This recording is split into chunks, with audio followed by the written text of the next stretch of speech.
اعوذ باللہ من الشیطان الرجیم بسم اللہ الرحمن الرحیم الحمد للہ رب العالمین والصلاة والسلام علی اشرف الانبیاء والمرسلین واہل بیتہ الطیبین الطاہرین المعصومین اما بعد۔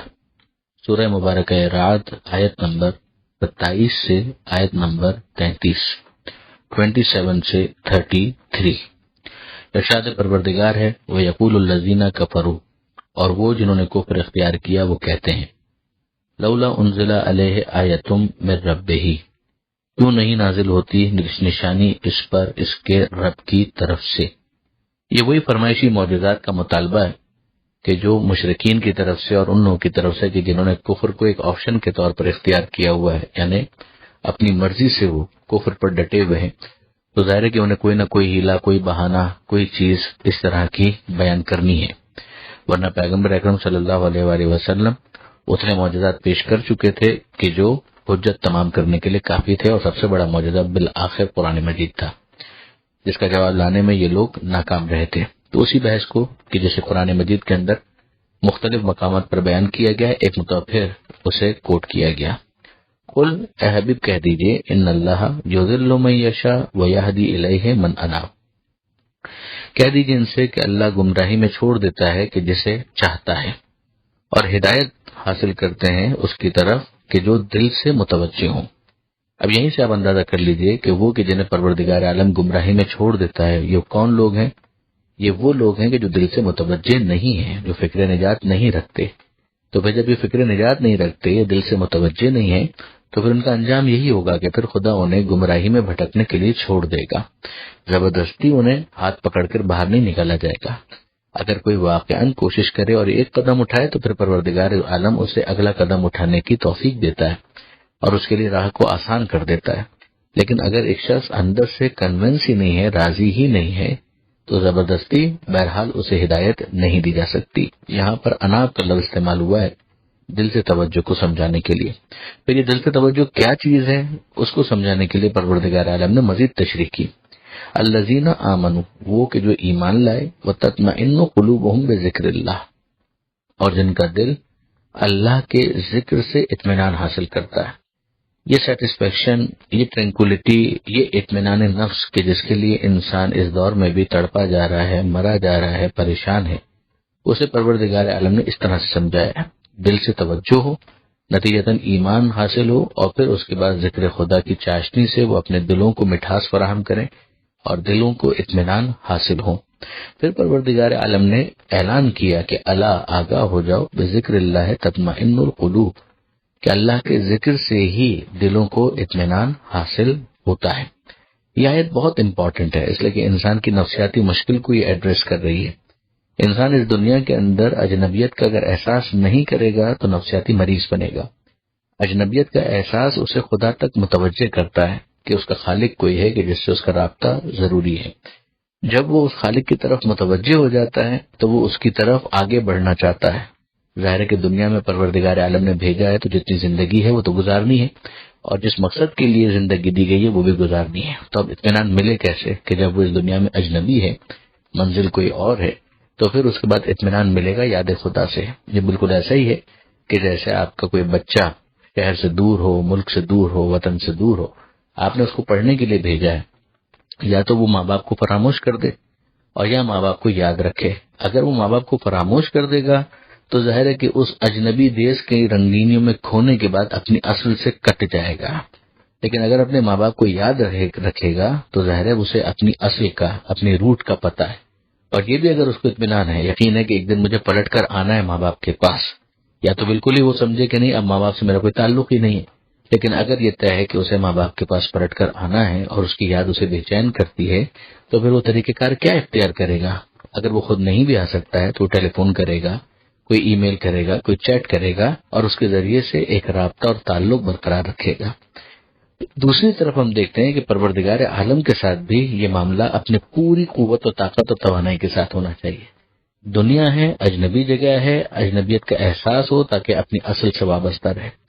دنیا میں جو کام دیا ہے اسے پورا کرنا ہے، اسے انکمپلیٹ چھوڑ کر نہیں آنا۔ وہ مہلت حیات جب تک ہے تب تک زندگی گزارنی ہے، مگر اب اس زندگی کے مقصد کو حاصل کرنے کے دوران ایک انسان کیسے ٹرینکولیٹی حاصل کرے جبکہ اسے یاد خدا بے چین کر رہی ہے؟ اب اس کا طریقہ یہی ہوگا کہ وہ اپنے دل کو خدا کی طرف متوجہ کرے، اپنی زبان سے بھی ذکر خدا کرے اور اپنے دل کو بھی اس ذکر خدا کی لے میں ڈھال دے، اس طرح سے کہ سب کی ویو لینتھ ایک ہو جائے۔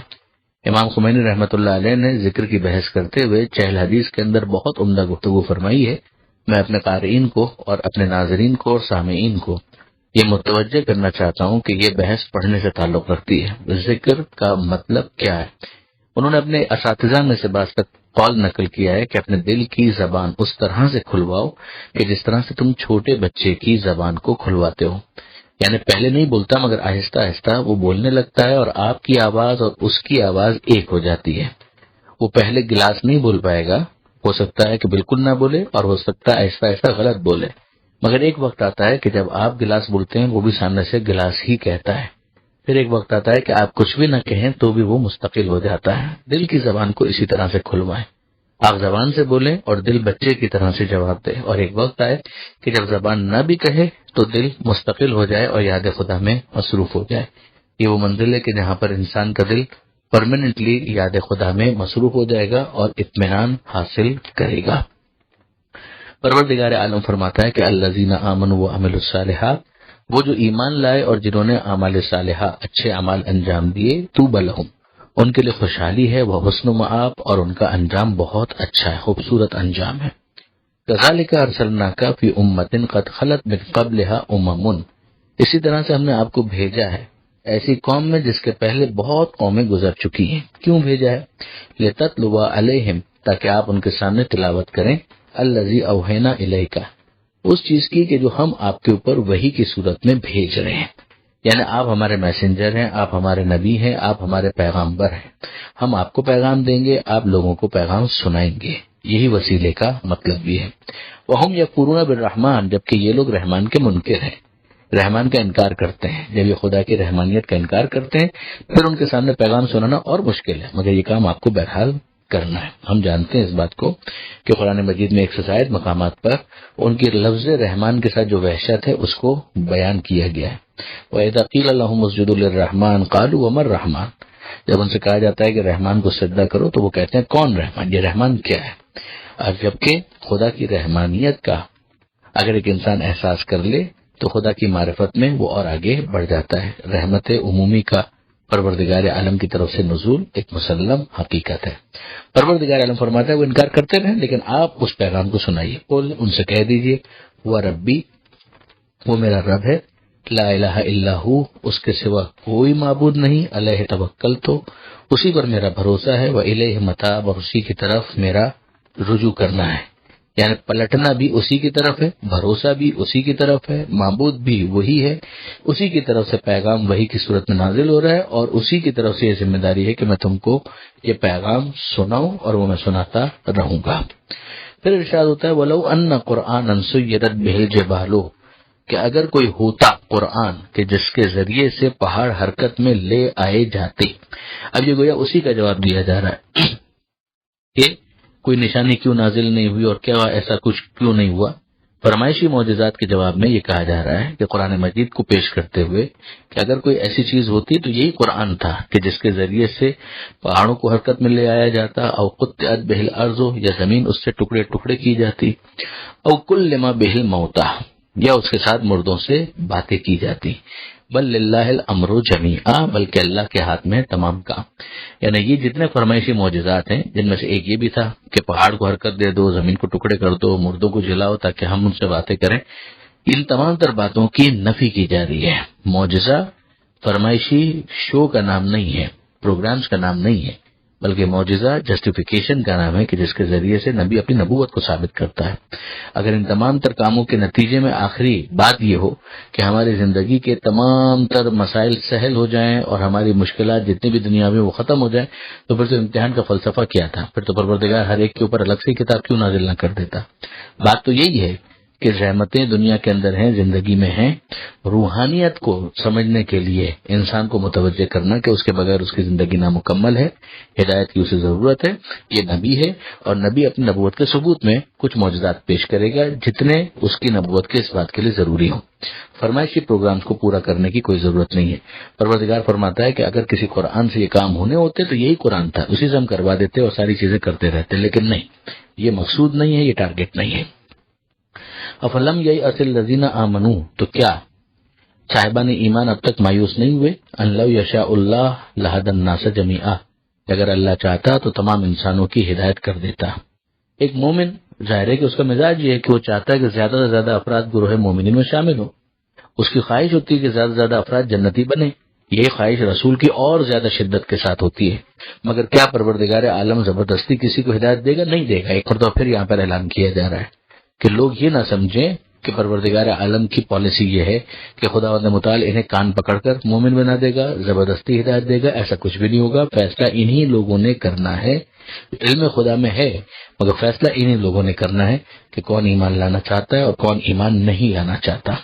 ہاں، ان کو متوجہ کرنے کے لیے، تنبیہ کرنے کے لیے ایک کام ضرور ہوگا، اور وہ آگے بیان کیا جا رہا ہے، وَلَا يَزَالُ الَّذِينَ كَفَرُوا تُصِيبُهُم بِمَا صَنَعُوا قَارِعَةٌ، جنہوں نے کفر اختیار کیا ہے ان کے اسی کفر کی وجہ سے، ان کی حرکتوں کی وجہ سے بعض آفتیں ان کو گھیرے میں لیتی رہیں گی، یعنی ان کے اوپر کچھ نہ کچھ مصیبتیں ایسی آئیں گی، اور یہ بڑا کنسٹرکٹیو ایک پنشمنٹ والا سلسلہ ہوگا، یعنی بڑی تعمیری سزائیں ہوں گی۔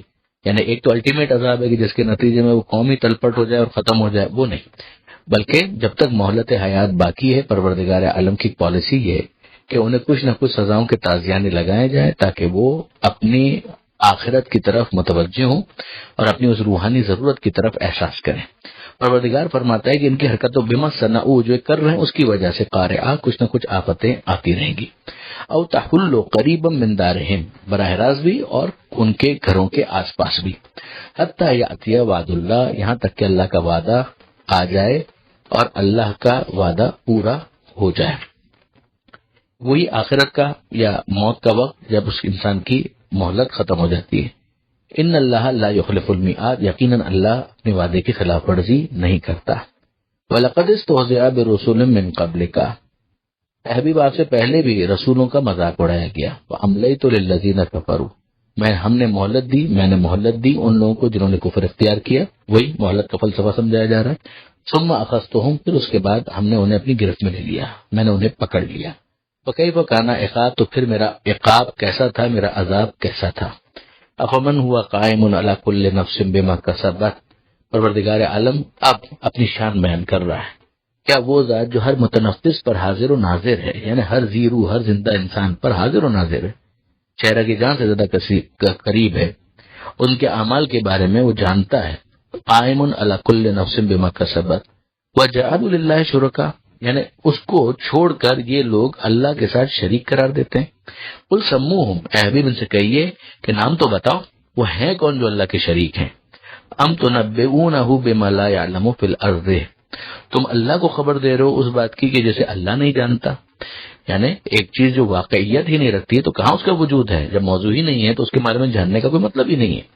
ورنہ اگر ایسا ہوتا تو خدا جو قائم علی کل نفس ہے بما کسبت، تو اس کو تو پتا ہوتا کہ اس کا کون شریک ہے، مگر پروردگار عالم ڈینائی کرنے کے بعد گویا انتہائی سختی کے ساتھ کہہ رہا ہے کہ بتاؤ نام کیا ہے ان کے، تم خدا کو خبر دے رہے ہو اس بات کی کہ جسے خدا ہی نہیں جانتا کہ زمین میں اس کا کوئی شریک ہے۔ ہم بظاہر من القول، یا بے سمجھے روا روی میں یہ بات کرتے ہیں، یعنی بے سوچے سمجھے ایک منہ پہ کال آ گیا ہے، بات آ گئی تو کہہ دینا ہے تو کہہ دیا۔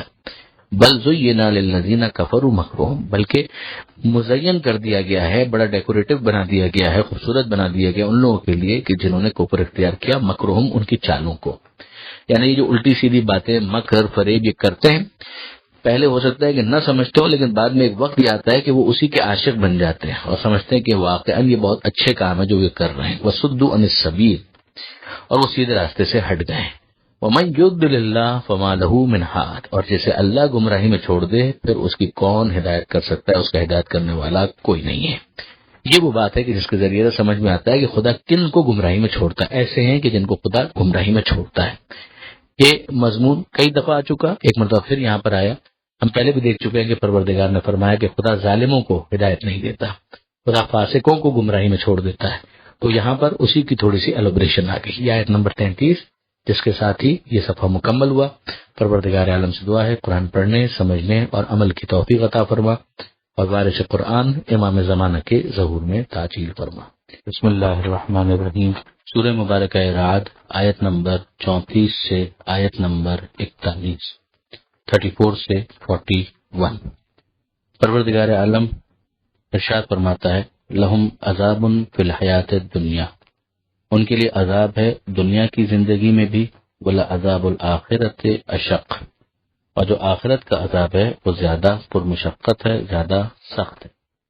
ظاہر گزشتہ سے پیوستہ پیچھے یہ بات ہو رہی تھی ان لوگوں کی کہ جو اللہ کے ساتھ شریک قرار دیتے ہیں، ان سے کہا گیا کہ ان کے نام بتاؤ، اور یہ بتاؤ کہ کیا تم اللہ کو خبر دے رہے ہو اس چیز کی کہ جسے خود خدا نہیں جانتا، یا تم ایسے ہی بے سمجھے روا روی میں بات کرتے ہو۔ بلکہ معاملہ یہ ہے کہ وہ لوگ کہ جنہوں نے کفر اختیار کیا ہے ان کے لیے ان کی چالیں مزین کر دی گئی ہیں، یعنی اب وہ ان چالوں کو ہی اپنا کارنامہ سمجھ رہے ہیں، اور یہ وہ افراد ہیں کہ سیدھے راستے سے جو ہٹ چکے ہیں، اور انہیں اللہ نے ان کی گمراہی میں چھوڑ دیا ہے، اور ان کا کوئی ہدایت کرنے والا نہیں ہے۔ اسی کا تتمہ ہے، اسی کو کنکلوڈ کیا جا رہا ہے کہ ان کے لیے دنیا کی زندگی میں بھی عذاب ہے، یعنی اب اگر یہ افراد راہ راست پر نہیں آتے تو اس کا نتیجہ یہی ہوگا کہ دنیا کے اندر بھی جب ان کی جان نکلے گی تو ایک عذاب ہی ہوگا،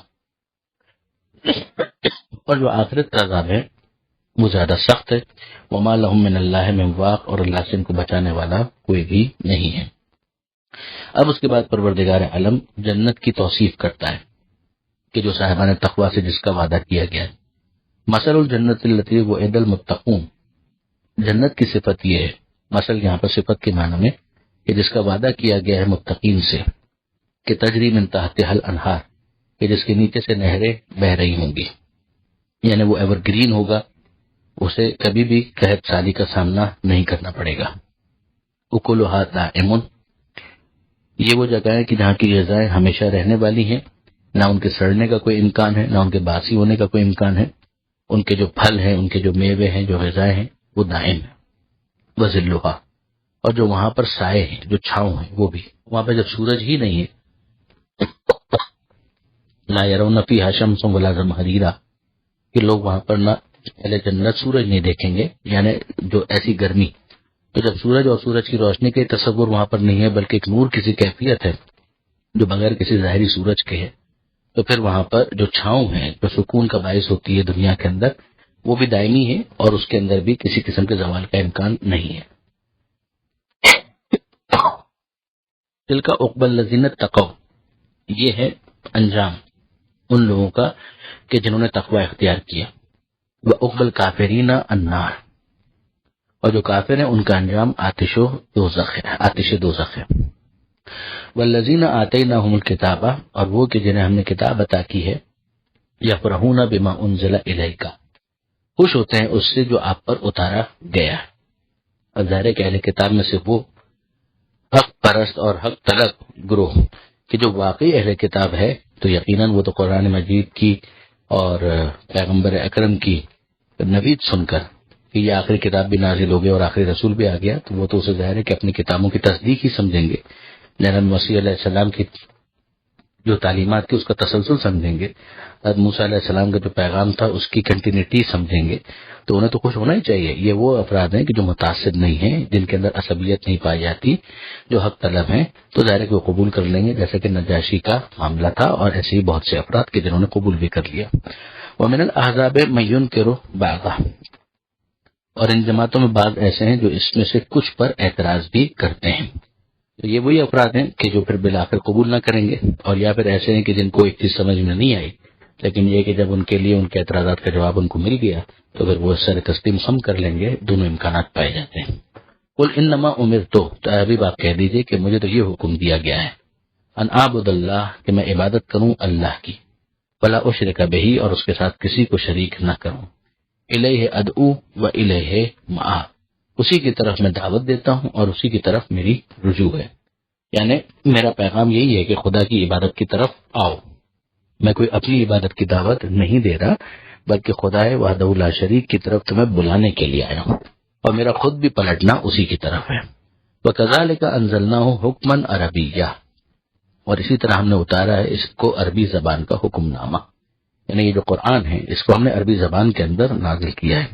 یہ بھی ہم سورہ ابراہیم میں جب داخل ہوں گے 14ویں سورے میں، تو وہاں پر بھی ہم یہ پڑھیں گے کہ پروردگار فرماتا ہے کہ وَمَا أَرْسَلْنَا مِن رَسُولٍ إِلَّا بِلِسَانِ قَوْمِهِ، ہم نے جب کبھی بھی کسی رسول کو بھیجا تو اس کی زبان وہی رکھی کہ جو اس کی قوم کی زبان تھی، ورنہ ظاہر کمیونیکیشن گیپ آ جائے گا۔ اب وہ رسول کے جس کو ساری دنیا کے لیے پیغام پہنچانا ہے، ابتداءً تو ظاہر ہے کہ کسی ایک قوم میں ہی اس کا پیغام سرایت کرے گا اور آہستہ آہستہ یہ پینیٹریٹ کرے گا۔ تو اب اس کی زبان کیا ہو؟ تو اس کی زبان وہی ہوگی کہ جو ابتدائی قوم جس سے اس کا سامنا ہے اس کی جو زبان ہو، لہذا اسی عربی زبان کے اندر اس کو نازل کیا گیا، اور اس کتاب کے ذریعے سے پھر پیغمبر اکرم فیصلہ بھی کرتے تھے، حکمن فیصلہ کرنا، حکم نامہ۔ وَلَئِنِ اتَّبَعْتَ أَهْوَاءَهُمْ بَعْدَ مَا جَاءَكَ مِنَ الْعِلْمِ، اور اے حبیب اگر آپ اتباع کریں ان کی خواہشات کا بعد اس کے کہ آپ کے پاس تو علم ہے، یعنی آپ کے پاس تو 100% شیورٹی ہے جن چیزوں کو یہ سن رہے ہیں، مثلا جبریل امین کے بارے میں آپ تو ان کو دیکھ رہے ہیں، یہ جس وحی کے نزول کے بارے میں سن رہے ہیں وہ وہی آپ کے اوپر نازل ہو رہی ہے، آپ تو جانتے ہیں اس بات کو، آپ تو دیکھ رہے ہیں، تو آپ کے لیے تو بہت سے وہ معاملات کی جو بعض دوسرے افراد کے لیے غیب کے ہیں وہ آپ کے لیے تو شہود کے ہیں، تو آپ کے لیے تو بالکل یہ علم کا معاملہ 100% سرٹینٹی کے ساتھ ہے۔ تو آپ اگر ان کی خواہشات کی اتباع کریں جبکہ آپ کے پاس علم آ چکا ہے، ما لک من اللہ من ولی ولا واق، تو نہ ہی اللہ کے مقابلے میں کوئی آپ کا مددگار ہو سکتا ہے اور نہ ہی کوئی بچانے والا ہو سکتا ہے۔ یہ وہی اف سیناریو کے اوپر گفتگو ہے کہ رسول اللہ کا بھی معاملہ یہ ہے کہ ان کو بھی ڈیویشن کی اجازت نہیں ہے، جو پیغمبر اکرم کے محبوب، جو وہ پیغمبر جو خدا کا محبوب ہے، جسے خدا اپنا دوست سمجھتا ہے، اس کے لیے بھی اس بات کی گنجائش نہیں ہے، اس سے اس معاملے کی سینسیٹیوٹی اور حساسیت کو سمجھایا جا رہا ہے۔ پیغمبر اکرم کے کیس میں تو امکان ہی نہیں تھا کہ ذرا سا بھی ڈیویشن ہو سکے۔ وَلَقَدْ أَرْسَلْنَا رُسُلًا مِّن قَبْلِكَ، اور ہم نے یقیناً رسولوں کو بھیجا آپ سے پہلے بھی، وَجَعَلْنَا لَهُمْ أَزْوَاجًا وَذُرِّيَّةً، اور ان کے لیے ان کی بیویاں بھی قرار دیں اور ان کی اولاد بھی قرار دی۔ اب یہ اس اعتراض کا گویا جواب دیا جا رہا ہے کہ جو بعض افراد کرتے تھے کہ اگر کوئی نبی ہوگا تو پھر اسے فیملی لائف تھوڑی گزارنی چاہیے، اس کے پھر بیوی بچے تو نہیں ہونے چاہیے، وہ تو پھر اللہ والا ہونا چاہیے، اور اللہ والا ہونے کا معیار یہ ہے کہ نہ اس کی بیوی ہو نہ اس کے بچے ہوں، یعنی رہبانیت، مناسٹسزم۔ یہاں پر یہ اعتراض جو تھا اس کو ایڈریس کیا جا رہا ہے کہ مسیح علیہ السلام کا ایک ایکسیپشنل کیس ہے، ورنہ اس سے پہلے بھی جو رسول گزرے ہیں ان سب کے لیے ہم نے ازواج اور ذریت، اولاد وغیرہ یہ رہی ہیں۔ وارث سلیمان و داؤدا، سلیمان داؤد کے وارث ہوئے تو سلیمان ان کے بیٹے تھے نا، اسی طریقے سے زکریا علیہ السلام کے یحییٰ علیہ السلام بیٹے تھے، تو بیوی بھی تھی، بیٹے بھی تھے، بچے بھی تھے، یہ سب سلسلہ رہا ہے ماضی کے اندر بھی، یہ کوئی نیا فنومینا نہیں ہے۔ خود آدم علیہ السلام کی اولاد تھی، آدم علیہ السلام کی بیوی تھی، تو وہ بھی اللہ کے نبی تھے، تو یہ کوئی معیار نہیں ہے کہ اگر کوئی شخص جو ہے وہ خدا سے قریب ہونا چاہتا ہے اور تو اسے پھر بہرحال اپنی فیملی لائف کو چھوڑ دینا پڑے گا اور اسے بالکل مناسٹسزم کی طرف جانا پڑے گا، ایسا نہیں ہے، بلکہ اسلام تو اس بات کا قائل ہے کہ شادی شدہ زندگی کے نتیجے میں انسان خدا سے اور زیادہ قریب ہو جاتا ہے۔ تو یہ اس کا جواب دیا گیا۔ پھر اس کے بعد ارشاد ہوا وَمَا كَانَ لِرَسُولٍ أَن يَأْتِيَ بِآيَةٍ إِلَّا بِإِذْنِ اللَّهِ، اور رسول کے لیے اختیار ہی نہیں ہے اس بات کا کہ وہ کوئی آیت، کوئی معجزہ، کوئی نشانی لے آئے مگر یہ کہ اللہ کے اذن سے ہو، یعنی اگر اللہ اجازت دے گا تب وہ یہ کام کر سکتا ہے، ورنہ نہیں کر سکتا۔ یہ پھر ایک مرتبہ جو فرمائشی معجزات ہوا کرتے تھے ان کا جواب دیا گیا کہ اگر عیسیٰ علیہ السلام کوئی معجزہ دکھا رہے تھے ماضی کے اندر، مثلا مردوں کو زندہ کر رہے تھے، وہ بھی اذن خدا سے تھا۔ اگر موسیٰ علیہ السلام نے عصا کو پھینکا اور وہ اژدہا بن گیا، یہ بھی اذن پروردگار سے تھا۔ اگر موسیٰ علیہ السلام نے مثلا عصا کو ڈالا اور سمندر کے اندر راستہ ہو گیا، یہ بھی اذن پروردگار سے تھا۔ تو اب یہ جو رسول ہمارا ہے آخری سید المرسلین صلی اللہ علیہ وآلہ وسلم، یہ بھی جتنے معجزات دکھائیں گے یہ اللہ کے اذن اور اجازت سے ہے، اس کے بغیر یہ اپنے اون پر کوئی چیز نہیں کرتا، یہ تو وہی کہتا ہے جو وہی کی صورت میں اس پر نازل ہوتا ہے، جو وہی کی صورت میں نازل ہوتا ہے اسی کا یہ اتباع کرتا ہے۔ تو معجزہ بھی یہ وہی دکھائے گا جو ہم اس کو کہیں گے اور جس کی ہم اسے اجازت دیں گے۔ لِكُلِّ أَجَلٍ كِتَابٌ، ہر مدت کے لیے ایک نوشتہ ہے، یعنی ایک میعاد ہے جس کے بعد اس نے ایکسپائر ہونا ہے، اس نے ختم ہونا ہے۔ گزشتہ کتابوں کا بھی یہ معاملہ تھا، اور اس کتاب کا معاملہ یہ ہے کہ اسے قیامت تک جانا ہے، تو قیامت کے بعد سلسلہ ختم ہو جائے گا تو انسان ہی کہاں ہوں گے کہ اس کے بعد اس سلسلے کے باقی رکھنے کی ضرورت ہو۔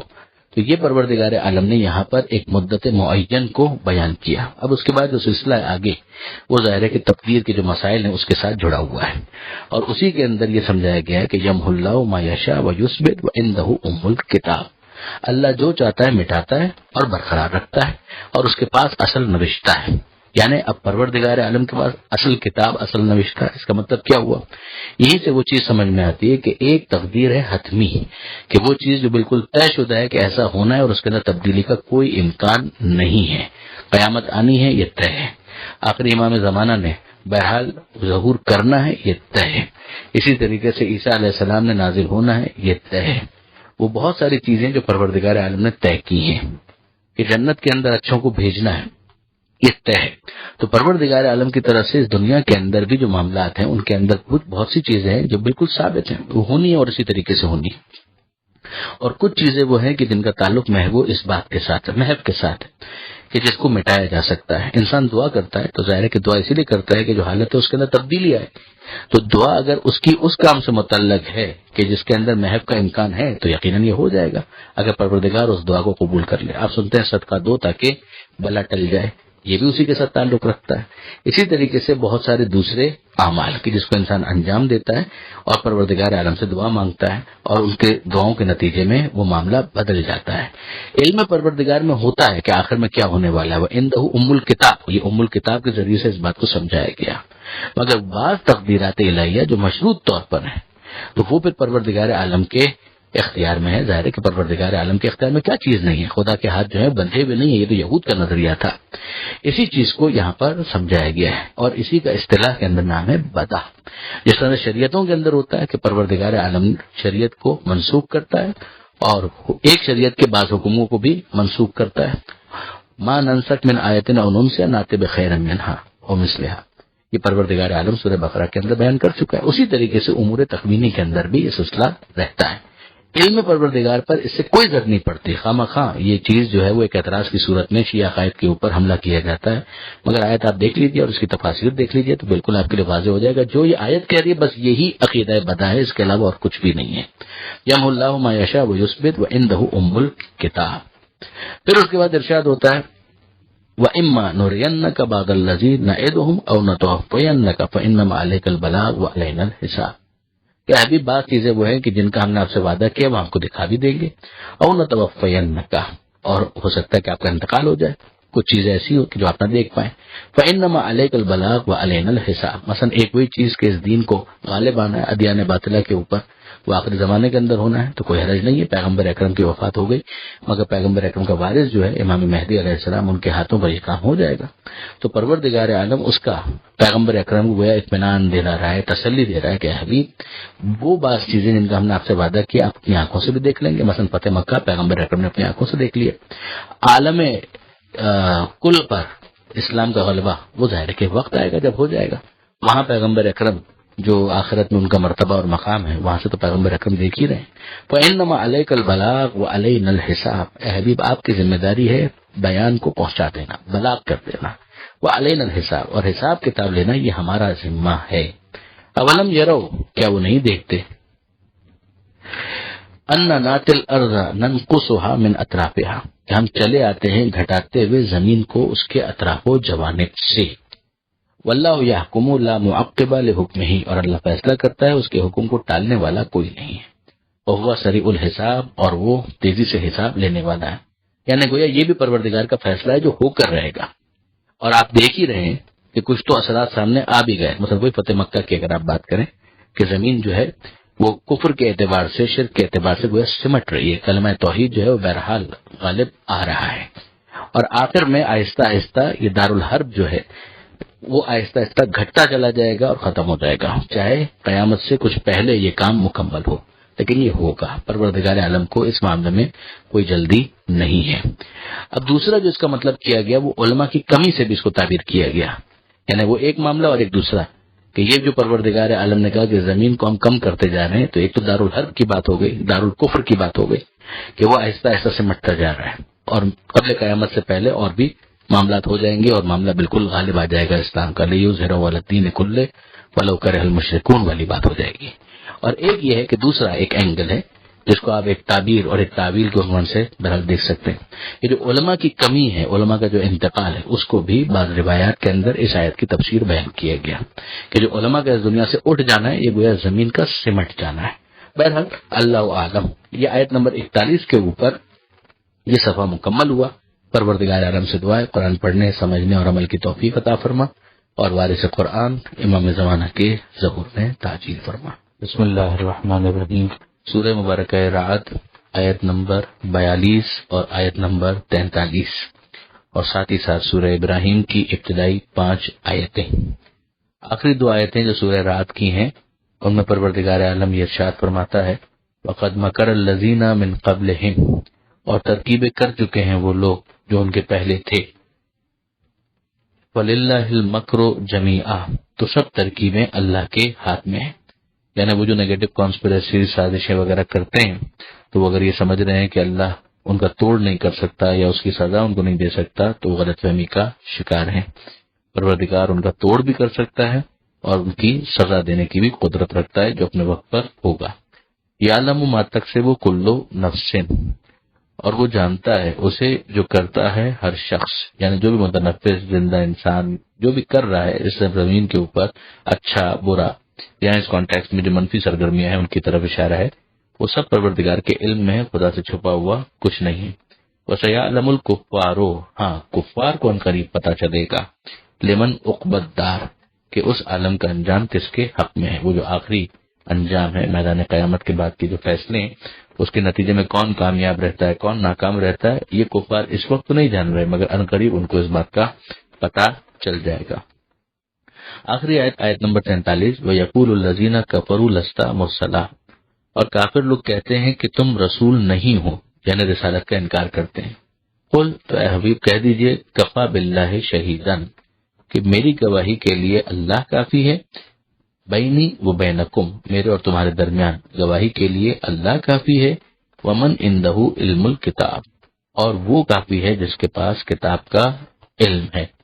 یہاں پر اس گواہی کے لیے پروردگار عالم کے ساتھ اسے رکھا گیا کہ جس کے پاس پوری کتاب کا علم ہے۔ یہ کون ہے؟ اس حوالے سے ہمارے یہاں تفسیر کے اندر بالکل واضح ہے۔ چھٹے امام جعفر صادق علیہ السلام کی، اور اسی طرح سے 5ویں امام محمد باقر علیہ السلام کی حدیث ہے، جو فرماتے ہیں ہم آل محمد، کہ یہ آل محمد ہیں، لأنہم الذین عندہم علم الکتاب، کیونکہ یہ وہ ہیں کہ جن کے پاس علم کتاب ہے۔ اور ان کے جو سرخیل ہیں، چھٹے امام ہی کی روایت ہے، وہ امیر المؤمنین علیہ السلام کہ یہ مولا کائنات ہیں۔ برادران اہل سنت اس سے یہود اور نصارہ کے علماء مراد لیتے ہیں۔ بہرحال یہ قول ہمارے یہاں قابل قبول نہیں ہے۔ حدیث ثقلین کے ذریعے سے جنہیں ہم ردیف قرآن قرار دیا گیا، وہی اس گواہی کے لیے ہیں، یہی وہ ہیں کہ جن کو وارث قرآن بنایا گیا، ثم اورثنا الکتاب الذین اصطفینا من عبادنا، اس آیت میں بھی اس کی وضاحت کی گئی ہے۔ یہاں پر سورہ رعد الحمدللہ مکمل ہوتا ہے، اور اب 14واں سورہ شروع ہو رہا ہے، سورہ ابراہیم۔ ظاہر ہے کہ حضرت ابراہیم علیہ السلام کا ذکر تو قرآن مجید کے کئی سوروں کے اندر آیا ہے، یہاں پر بھی جناب ابراہیم علیہ السلام کا آگے جا کر، بلکہ کافی آگے جا کر ذکر آئے گا، مگر بہرحال عنوان اس کا حضرت خلیل خدا کے نام پر ہے، جناب ابراہیم علیہ السلام کے نام پر۔ یہ 14واں سورہ ہے، 52 آیتیں ہیں، اور یہ مکی سورہ ہے، یعنی ہجرت سے پہلے نازل ہونے والے سوروں میں اس کا بھی شمار ہوتا ہے۔ اس صفحے کے اوپر 5 آیتیں ہیں، انہی کو ہم دیکھیں گے۔ بسم اللہ کے بعد کہ شروع اللہ کے نام سے جو رحمان ہے رحیم ہے۔ الف لام را، پھر حروف مقطعات، جس کے ذریعے سے ایک اشارہ تو یہ دے دیا گیا کہ انہی حروف سے یہ کتاب بنائی گئی ہے کہ جو تمہاری روزمرہ کی زبان میں استعمال ہوتے ہیں۔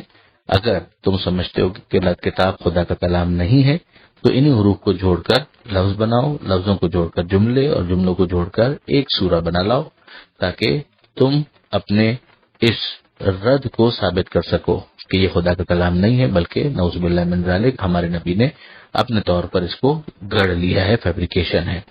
فوراً بعد پروردگار عالم نے قرآن مجید کی عظمت کا بیان شروع کر دیا۔ کتاب وہ ہے کہ انزلناہ الیک، جس کو ہم نے نازل کیا ہے آپ پر، لتخرج الناس من الظلمات الی النور، تاکہ آپ لوگوں کو نکالیں، تمام لوگوں کو اندھیروں سے روشنی کی طرف۔ اب یہاں پر آپ غور فرمائیے گا کہ ایک وہ چیز ہے جو نازل ہو رہی ہے، ایک وہ ہے جو نازل کر رہا ہے، ایک وہ ہے کہ جس پر نازل ہو رہی ہے۔ نازل جو چیز ہو رہی ہے وہ کتاب ہے، نازل کرنے والا خدا ہے، جس پر نازل ہو رہی ہے وہ خود رسول ہے. اور یہ نازل کس لیے ہو رہی ہے اس کا پرپز یہاں پر سمجھایا جا رہا ہے، تاکہ لوگوں کو آپ نکالیں اندھیروں سے روشنی کی طرف. یعنی کتاب اس لیے نہیں ہے کہ لوگ کتاب لے کر نبی سے بے نیازی کا اعلان کر دیں اور حسبنا کتاب اللہ کا نعرہ بلند کر کے کہیں کہ ہمارے لیے اللہ کی کتاب کافی ہے، بلکہ کتاب وہ ٹیکسٹ ہے کہ جس کو ایلوبریٹ کریں گے خود پیغمبر اکرم، اور اس کے ذریعے سے لوگ اندھیروں سے باہر آئیں گے اور روشنی کی طرف ان کا سفر آگے بڑھے گا. یہ کام کس کی اجازت سے ہو رہا ہے؟ اسی خدا کی اجازت سے ہو رہا ہے، بِإِذْنِ ربہم، ان کے رب کی اجازت سے. یعنی یہ ربوبیت کا حوالہ دینا جو سمجھاتا ہے کہ جہاں پروردگار کے رب ہونے کا تقاضا یہ ہے کہ وہ بھوک مٹانے کے لیے غذا فراہم کرے، پیاس بجھانے کے لیے پانی فراہم کرے، اسی طرح سے جو عقل ہے اور جو دل ہے، جو روح ہے، اس کی پیاس بجھانے کے لیے ہدایت فراہم کرے. یہ جو روشنی کی طرف سفر ہوگا اسی کو مزید سمجھایا جا رہا ہے کہ الی صراط العزیز الحمید، یہ اس خدا کا راستہ ہے کہ صاحب عزت ہے، زبردست شکست ناپذیر، اور الحمید وہ قابل تعریف بھی ہے. اور اسی خدا کی اور اوصاف بیان ہوتے ہیں. اللہ الذی، وہ اللہ ہی تو ہے کہ لہو ما فی السماوات و ما فی الارض، کہ جس کے لیے آسمانوں میں جو کچھ ہے وہ بھی اسی کا ہے، زمین میں جو کچھ ہے وہ بھی اسی کا ہے. یعنی اگر وہ چاہتا تو جس طرح سے ہر چیز کو اس نے زبردستی اپنے قابو میں کیا ہوا ہے تو میں بھی کر سکتا تھا، مگر یہ پروردگار کی مشیت کے خلاف ہے کہ انسان کو اس کے جوہر اختیار سے محروم کر دیا جائے. لہذا پروردگار عالم انسان کو ایک محدود اختیار کے ساتھ الگ سے ہدایت فراہم کرتا ہے اور پھر تقاضا کرتا ہے کہ وہ سوچ سمجھ کر اسے قبول کرے. وَوَيْلٌ لِّلْكَافِرِينَ مِنْ عَذَابٍ شَدِيدٍ، اور تباہی ہے، ویل ہے، بربادی ہے کن کے لیے؟ کفر اختیار کرنے والوں کے لیے، کافروں کے لیے، عذاب شدید سے. یعنی اب اگر اس پیغام کو پازیٹیولی رسپونڈ نہیں کیا تو وہ کافر ہے، انکار کرنے کا مطلب ہی کفر ہے، تو پھر اس کے لیے عذاب شدید کی وعید ہے. الذین یستحبون الحیات الدنیا علی الآخرہ، یہ کافر ایسا کیوں کریں گے، انکار کیوں کریں گے؟ اس کی ریزن، اس کی وجہ یہاں پر بیان کی جا رہی ہے. یہ وہ ہے کہ جو دنیا کی زندگی کو آخرت کی زندگی کے اوپر زیادہ ترجیح دیتے ہیں، پسند کرتے ہیں، محبت دنیا میں یہ گرفتار ہیں. آخرت کا ذکر انہیں انتہائی بے چین کر دیتا ہے. وہ کہتے ہیں کہ آخرت کی زندگی سے ہم دور بھاگنا چاہتے ہیں، یہ کانسیپٹ ہمیں ہلا دیتا ہے. لہذا وہ آخرت، مرنے کے بعد کی زندگی، اس بارے میں سوچنا نہیں چاہتے. بس وہ رضو بالحیات الدنیا واطمأنوا بہا کی منزل پر ہے، جس کو ہم پہلے دیکھ چکے ہیں. پروردگار عالم نے پچھلے سوروں میں سے کسی جگہ اس کو بیان کیا تھا. یہ دنیا کی زندگی پر اس طرح سے عاشق ہو چکے ہیں کہ آخرت ان کے لیے irrelevant ہو گئی ہے، وہ غور نہیں کرنا چاہتے. وَيَصُدُّونَ عَن سَبِيلِ اللَّهِ، اور اللہ کے راستے سے روکتے ہیں، خود بھی روکتے ہیں اور دوسروں کو بھی روکتے ہیں. وَيَبْغُونَهَا عِوَجًا، اور یہ جو دین کا راستہ ہے اس کو ٹیڑھا کر کے دکھاتے ہیں. یعنی دین کی پابندیاں، کہ مثلا ایک انسان ہے، جب تک وہ دین میں نہیں ہے، دیکھو جب تک سونا چاہے سو سکتا ہے، دین پہ آ گیا تو اب اس کو فجر کی نماز کے لیے اٹھنا پڑے گا. ان تمام تر چیزوں کے ذریعے سے جو سیدھے سادے افراد ہیں ان کے ذہنوں کو مشوش کرتے ہیں، جس کے نتیجے میں وہ دین سے دور ہٹ جاتے ہیں. اولئک فی ضلال بعید، یہ افراد دور تک گمراہی کے اندر بھٹک رہے ہیں. وما ارسلنا من رسول الا بلسان قومه، ہم نے جب بھی کسی رسول کو بھیجا تو اسے وہی زبان دے کر بھیجا جو اس کی قوم کی زبان تھی. یعنی قوم ہی کی زبان میں وہ کمیونیکیٹ کرتا تھا، اور ہونا بھی یہی چاہیے، اس لیے کہ اگر رسول کی زبان اور ہو اور قوم کی زبان اور ہو تو کمیونیکیشن گیپ آ جائے گا. اس کے ذریعے سے سمجھ میں آتا ہے پیغمبر اکرم صلی اللہ علیہ وآلہ وسلم، ظاہر ہے کہ ان کی جو آڈینس ہے وہ تو بہت بڑی ہے. پروردگار فرما رہے لتخرج الناس، تمام انسانوں کو نکالے. مگر اب امیڈیٹلی جو پہلی قوم بن رہی ہے کہ جس کو پیغمبر نے خطاب کرنا ہے، چونکہ وہ عرب ہے لہذا عربی ہی کے ذریعے سے گفتگو کا آغاز ہو رہا ہے. اب اس کے بعد یہ بہرحال عربی زبان کی جو اہمیت ہے وہ سمجھ میں آتی ہے کہ دوسری اقوام کو بھی اس وجہ سے ہی صحیح کہ بہرحال جو آخری پیغام ہے وہ اس زبان میں آیا ہے، تو اس زبان کو سیکھنے کی ایک انتہائی سنجیدہ کوشش کرنی چاہیے. لیبین لہم، یہ زبان کا جو ہم نے خاص خیال رکھا وہ کیوں؟ تاکہ وہ ان کو ایکسپلین کر سکے. وَيُضِلُّ اللَّهُ مَن يَشَاءُ وَيَهْدِي مَن يَشَاءُ، تو اللہ جس کو چاہتا ہے گمراہ کرتا ہے اور جس کو چاہتا ہے ہدایت دیتا ہے. یہ بات تو بارہا آ چکی کہ خدا کے گمراہ کرنے کا مطلب کیا ہے. خدا اسی کو گمراہ کرتا ہے جو ظالم ہے، خدا اسی کو گمراہ کرتا ہے جو فاسق ہے، اس کو پھر ہدایت نہیں ملتی.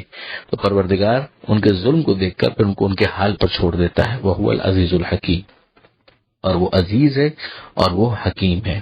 اب اس کے بعد پروردگار عالم نے حضرت موسیٰ علیہ السلام کا ذکر کیا، اور ایک طرح سے یوں کہنا چاہیے کہ کیس اسٹڈی کے طور پر، وَلَقَدْ أَرْسَلْنَا مُوسَىٰ بِآيَاتِنَا، ہم نے یقیناً موسیٰ کو بھیجا اپنی آیتوں کے ساتھ، نشانیوں کے ساتھ، معجزات کے ساتھ، ان اخرج قومک من الظلمات الی النور، کہ موسیٰ تم اپنی قوم کو نکالو اندھیروں سے روشنی کی طرف.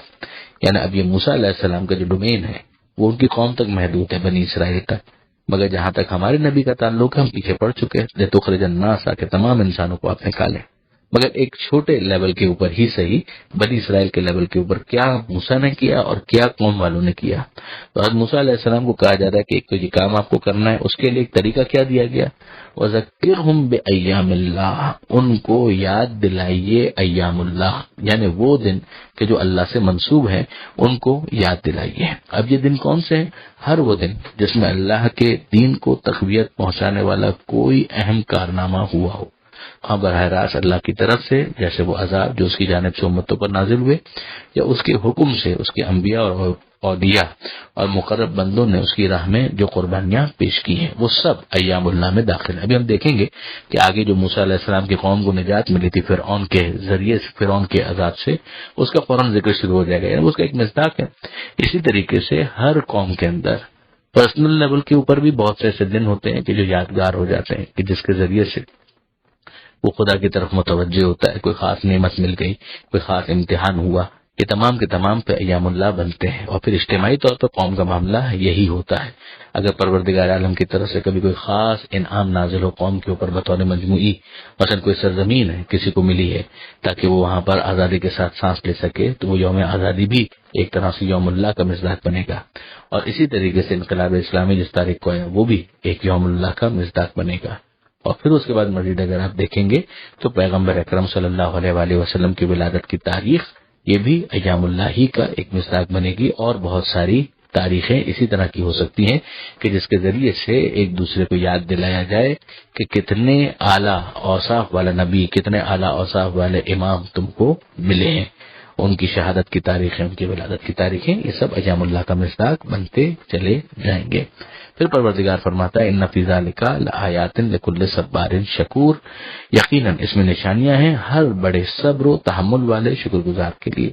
صبر کی خو ہے، شکر کی خو ہے، تو پھر پروردگار عالم فرماتا ہے کہ یہ چیزیں نشانیاں بن جاتی ہیں. یہاں پر یہ صفحہ مکمل ہوا.